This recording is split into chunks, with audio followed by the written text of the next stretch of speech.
quando de repente umas vozes na rua me gritaram: negra! Negra! Negra! Por acaso sou negra? Por acaso sou negra? Me disse sim. Eu não sabia a triste verdade que aquilo escondia e me senti negra. Como eles diziam negra, como eles queriam negra, e retrocedi. Odiei meus cabelos, meus lábios grossos, remirei a penada minha carne tostada e retrocedi. Porém, passado o tempo, e eu sempre amargurada, continuava levando aquelas entranhas em minhas costas. Estava pesada e como pesado. Alisei meu cabelo, passei pó na cara, mas as minhas entranhas sempre ressoavam a mesma palavra: negra, negra, negra, negra! De hoje em diante não vou alisar mais os meus cabelos. Não vou e não quero. Que vou rir daqueles que por algum sabor chamam os negros de gente de cor. E de que cor? Negro! E como soa lindo, negro! E que ritmo tem? Ritmo negro! Afinal, já compreendi. Afinal, já tenho achado. Afinal, não retrocedo. Afinal, negra sou negra. Poema Militar Negra, de Vitória Santa Cruz.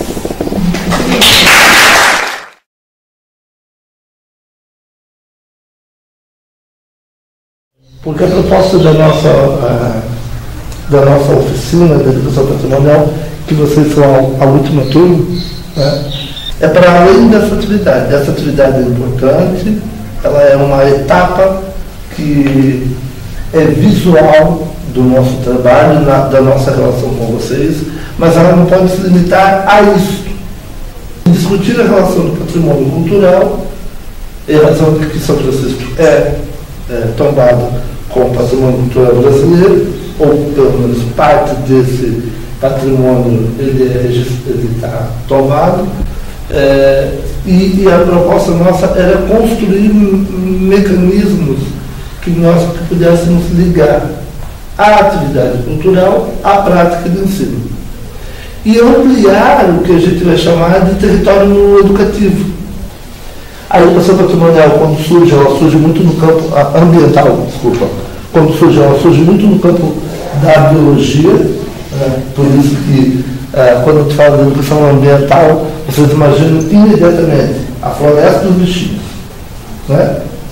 Então, mas dentro desse ambiente existe a forma como nós sacralizamos o patrimônio. Aquilo que nós estamos ensinando. Olha, isso é patrimônio, então isso aqui é praticamente sagrado, não se pode tocar, não se pode mexer, não se pode usar. Mas o nome do conceito de patrimônio diz o seguinte, que ele tem uma identidade. E essa identidade ela é revisitada seguidamente. Quando nós chegamos numa sala de aula e nós apresentamos para os alunos um boi na mão, uma maricota, e nós conceituamos aquilo, porque nós estamos apresentando aquilo para aquelas crianças como sendo patrimônio cultural delas. Isso é cultura. Então eles entendem conceitualmente que aquilo é cultura. Quando eu falei para vocês que nós íamos trabalhar com termos,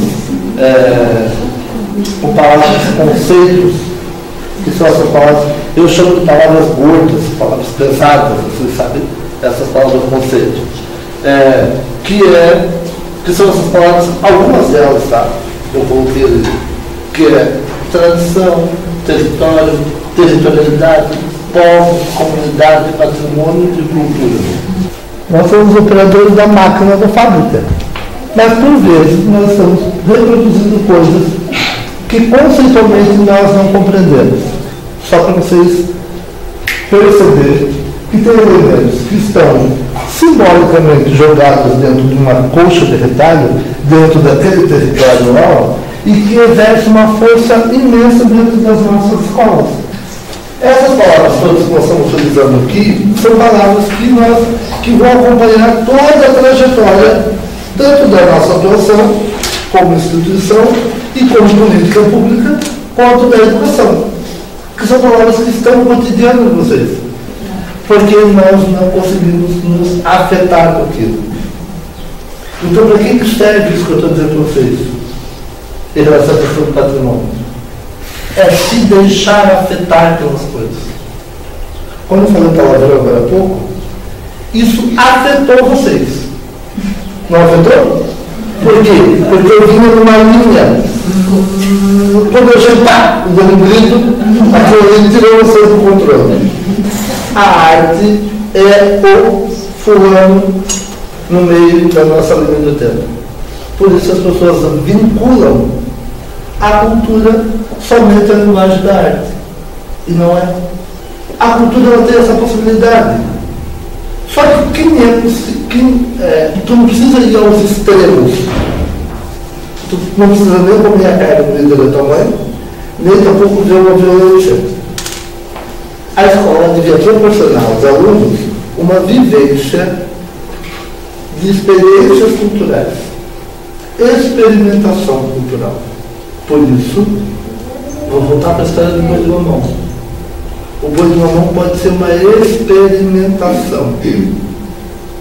Mas quantos de nós olhamos para os nossos alunos e perguntamos: o que é que te faz retornar para o teu lugar?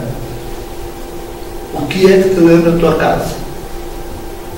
O que é que te reconecta dentro da tua família? O que é que te reconecta dentro da tua comunidade?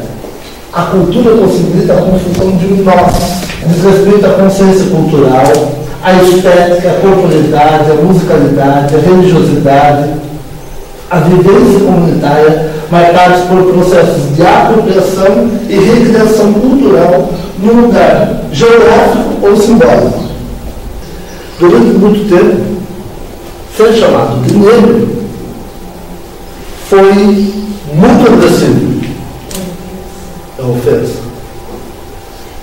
Isso passou a mudar quando os movimentos negros começaram a se apropriar desse termo e dizer o seguinte: não, ok, é a cultura negra. Essa nova identidade, essa nova pessoa é uma pessoa híbrida. Portanto, é uma nova pessoa.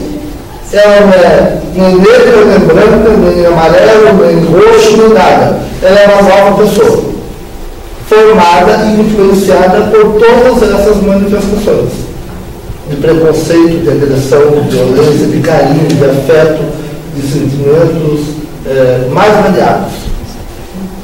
Essa nova pessoa é o nosso aluno. E ele vai transmitir a relação do patrimônio. Ele vai transmitir com o passar do tempo. E essa transmissão não é só de pai para filho, não, como a gente imagina. O pai transmite. Não. Por vezes, a escola interfere e interfere nesse processo de maneira avassaladora. Vocês talvez tenham vindo para cá com a expectativa de que nós fôssemos falar sobre o centro histórico,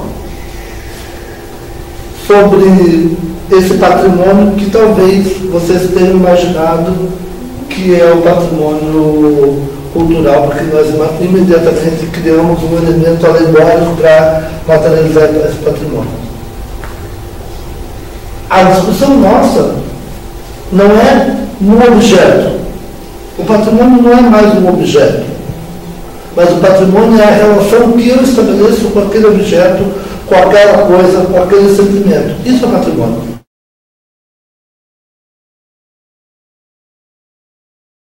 Sejam bem-vindos à Oficina de Patrimônio Imaterial. Para quem não me conhece, eu sou André Oliveira, sou servidora aqui da rede municipal, estou há 18 anos na rede. O meu lastro é a educação, fui bastante tempo professora de 4ª série, depois fui transitando para a Fundação Cultural e na área da pesquisa. E nessa oficina, o que a gente vai discutir? Conceito de memória, identidade, o próprio conceito de cultura. Só que a gente faz também um passeio pela compreensão de o que é esse patrimônio cultural. Da onde vem esse conceito de patrimônio? e de patrimônio cultural. E sobre a legislação também ligada à área do patrimônio imaterial, sobre a biodiversidade, sobre algumas normativas que acabaram organizando esse entendimento de o que é e como mapear esse patrimônio imaterial no Brasil. A gente vai também ver um pouquinho sobre a história oral nisso, porque é um instrumento para mapeamento também, né? O próprio INRC, que é a metodologia proposta pelo IFAM para que aconteça o inventário de patrimônio. E nós iremos até São José do Acaraí, até a Tapera, e nós iremos lá visitar a casa de um amigo nosso, que é o seu Sirênio, que é uma pessoa super proativa, uma pessoa assim que guarda lá os instrumentos ainda de engenho de farinha e que tem um grande conhecimento sobre aquela área também. Depois a gente vai lá na borda da Lagoa Acaraí, para a gente ter também uma perspectiva vista da Tapera para a Lagoa. O que é patrimônio ou o que não é? Porque daí alguém vai dizer, isso é patrimônio, isso não é patrimônio. E quem é que escolhe isso?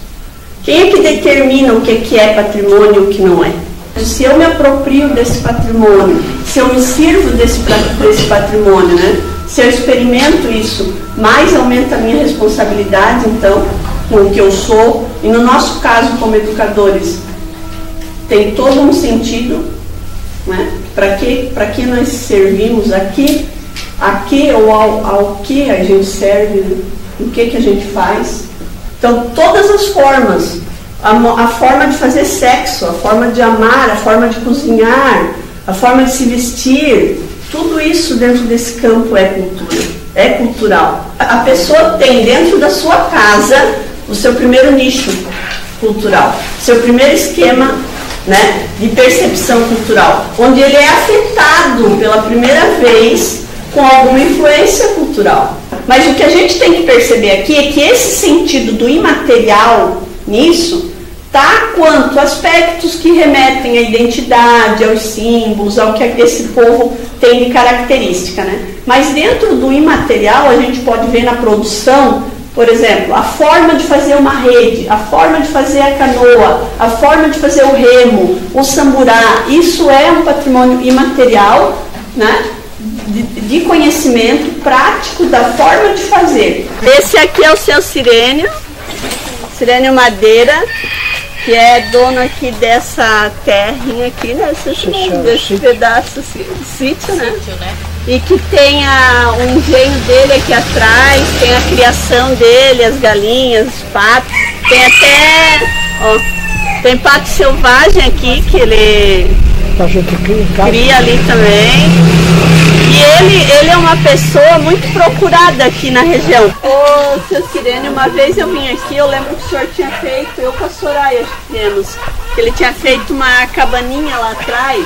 Tá indo, mas não tem o telhadinho para mostrar um pouquinho. O teto. É que ele fez lá de bambu e palha, dessas palhas, como era antigamente feito mesmo, sabe? Aqui foi colonizado por um trilho feito hoje onde é a estrada da Confloresta, chamado Corre Água.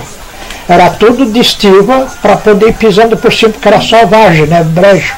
Então chamava-se Corre Água ou Caminho do Estivado. E levou o nome de Tapera, proveniente de umas pessoas que vieram examinar os tabuleiros, o mato, e encontraram uma pequena cabaninha desmanchada. Então eles notaram que ali já teve gente e por isso botaram o nome de Tapera, que vem até hoje. Mas hoje a gente parou aqui para observar desse ponto da lagoa para cá, esse lugar, esse território aqui, que faz parte do Parque Estadual do Acaraí. Ele tem uma grande biodiversidade, tem espécies endêmicas, tem um tipo de sapinho que só foi encontrado aqui. E aqui uma coisa interessante para a gente observar, assim, ó, vocês estão vendo que tem vários ranchos de pesca, existem outros que estão escondidos no meio, que a gente vai vendo quando eu vim com o pessoal do cadastro, que era a Secretaria de Agricultura e Pesca, Fundação Cultural, Meio Ambiente. A gente vinha numa equipe multidisciplinar que fazia uma averiguação.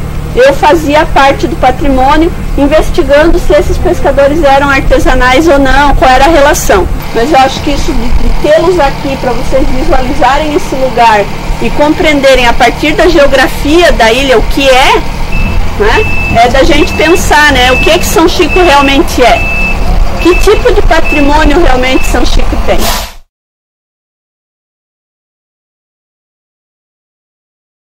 Essa aqui é a Gabriela Cancelier. A Gabriela é a responsável técnica pelo escritório do IFAM aqui em São Francisco do Sul. Ela está conosco aqui na cidade um ano que a Gabriela assumiu aqui. Ela é arquiteta. Em linhas gerais, a Gabriela vai colocar para vocês a ementa e o que essa oficina traz, né, de interessante, de discussão, para que vocês se apropriem desses conhecimentos a partir de por que o Centro Histórico de São Francisco do Sul foi tombado. Então, eu queria dar um bom dia a todos, né? Na verdade, tudo que envolve o patrimônio é sempre muito complexo e a gente sempre tem muitas dúvidas, né? É um universo muito amplo. Então, o objetivo é proporcionar noções básicas sobre o patrimônio material e a trajetória de sua preservação no Brasil, de modo a tornar claros os desafios que envolvem a tarefa de preservar e sua importância enquanto instrumento de fortalecimento de identidades dos lugares, das cidades e dos indivíduos.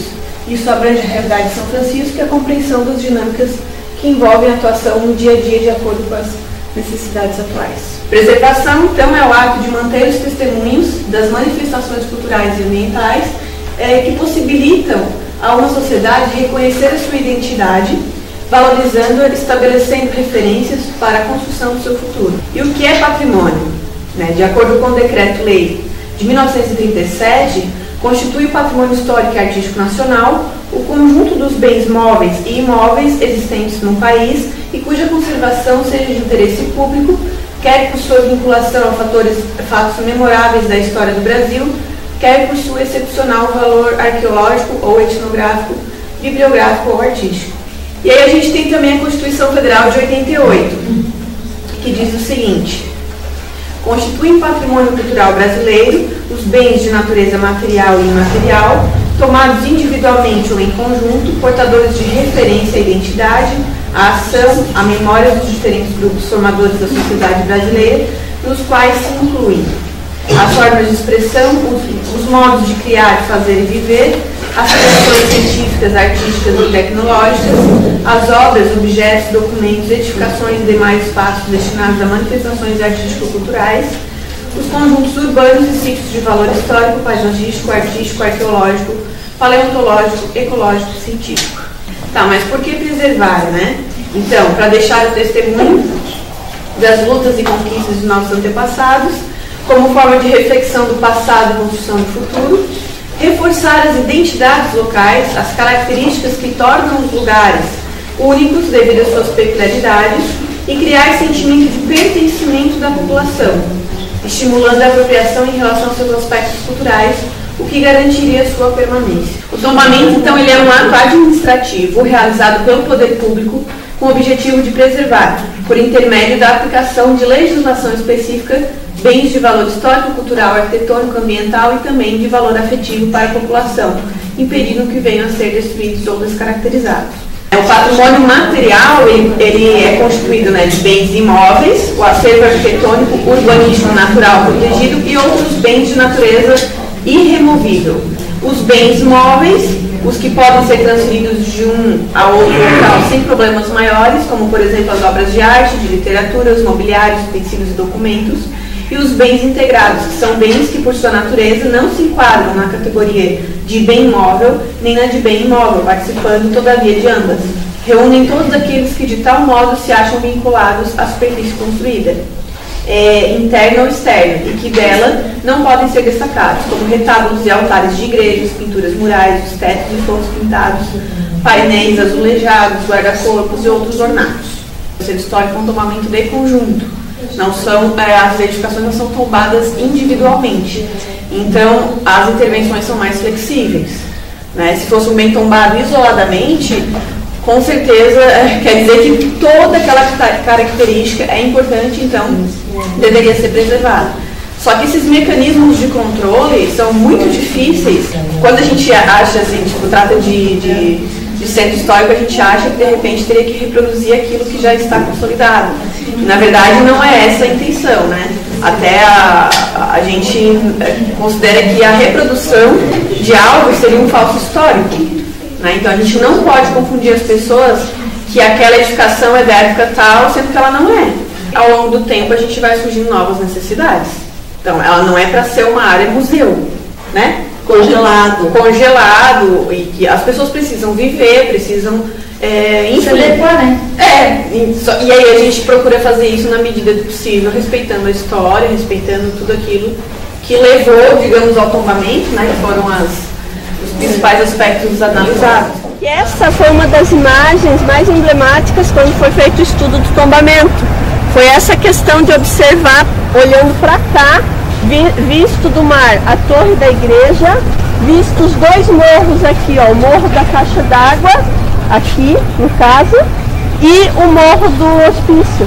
Então, desse centro histórico, no meio dessa, né, essa paisagem cultural, que é uma interferência do homem, né, no meio da natureza. E daí onde a gente tem o conjunto arquitetônico, que foi tombado então quanto conjunto, não quanto elemento cada prédio em si. Só que ela também mencionou a questão do nível de tombamento, né? Então, dentro desse conjunto existem prédios mais emblemáticos e outros menos emblemáticos.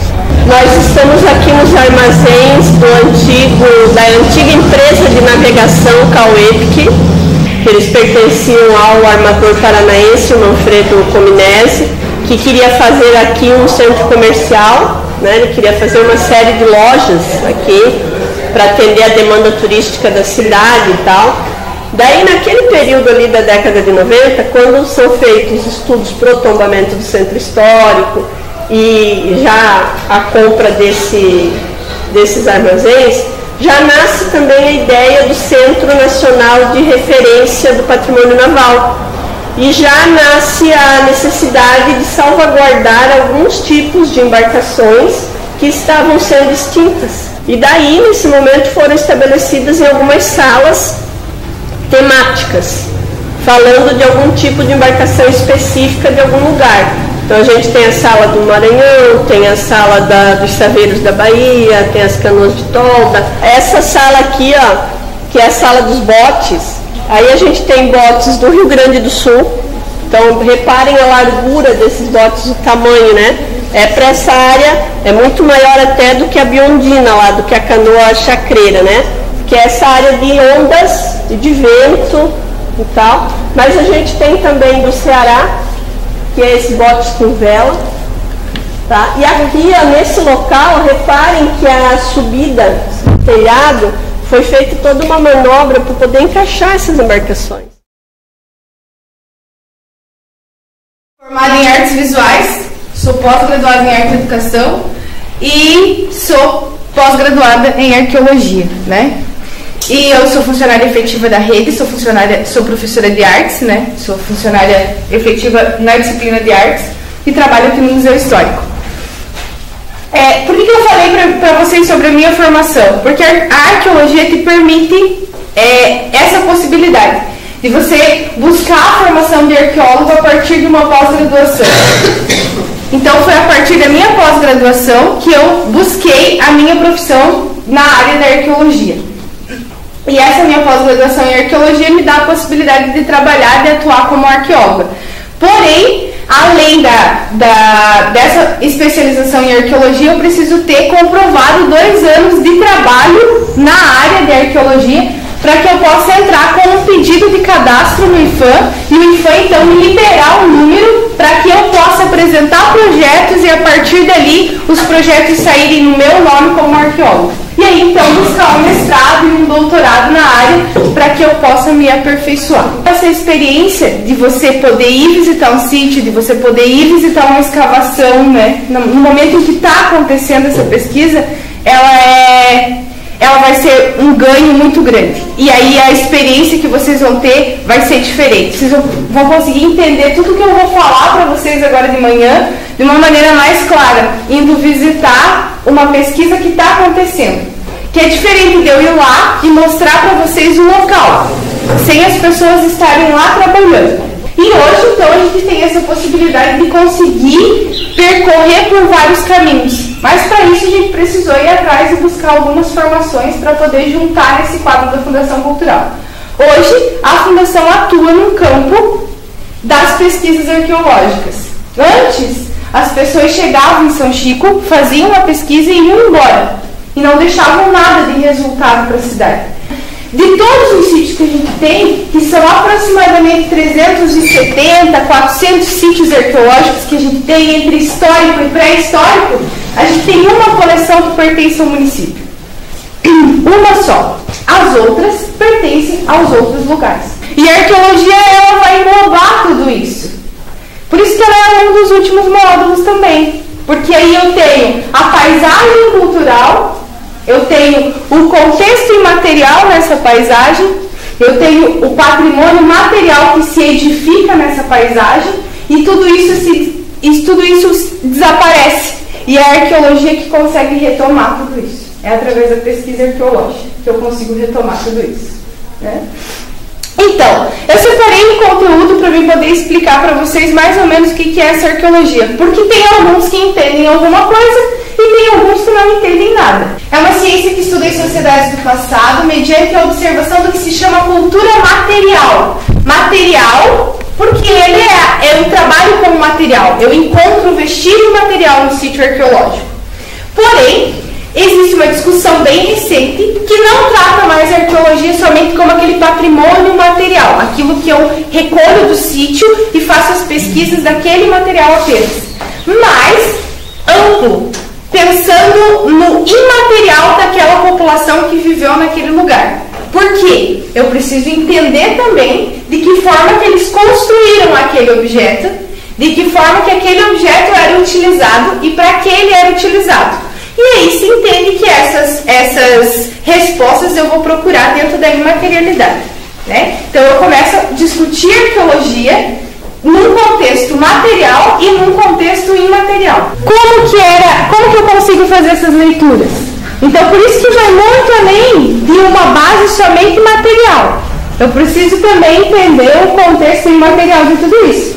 Porque eu preciso entender como que era a maneira que eles ocupavam esse espaço, como que era a maneira que eles utilizavam esse espaço, se eles viviam em círculos, se eles habitavam realmente o Alto de Sambaquis. O que as pesquisas comentam é que os sambaquianos, esses não habitavam os Altos de Sambaquis, mas que uma população posterior a eles, sim, ocupou, que foram os ceramistas. Esse é o abrigo que foi apresentado para vocês de manhã. Essa é a equipe de trabalho que está aqui. Essa é a Maria Cristina, uma das arqueólogas que eu falei para vocês hoje de manhã. E aí a Johnny teve que resolver um problema do gerador. Eles constroem um monte, né? Qualquer sítio, mesmo histórico. E quando a gente escava, a gente destrói isso. A gente tira, vai tirando. Então a gente vai fazendo, aqui no caso, a cada 5 centímetros, a gente vai fazendo o registro de tudo que a gente evidenciou. Nós tiramos a camada de cima, registra, porque a gente tem que entender como é que isso foi amontoado, o que tem nesse meio, como é que... O que é isso, na verdade? Para vocês olharem, terem esse contato visual mesmo, para que vocês estiveram lá do outro lado. Agora vocês estão do outro lado da lagoa. Então, essa é a ruína da igreja de São Sebastião.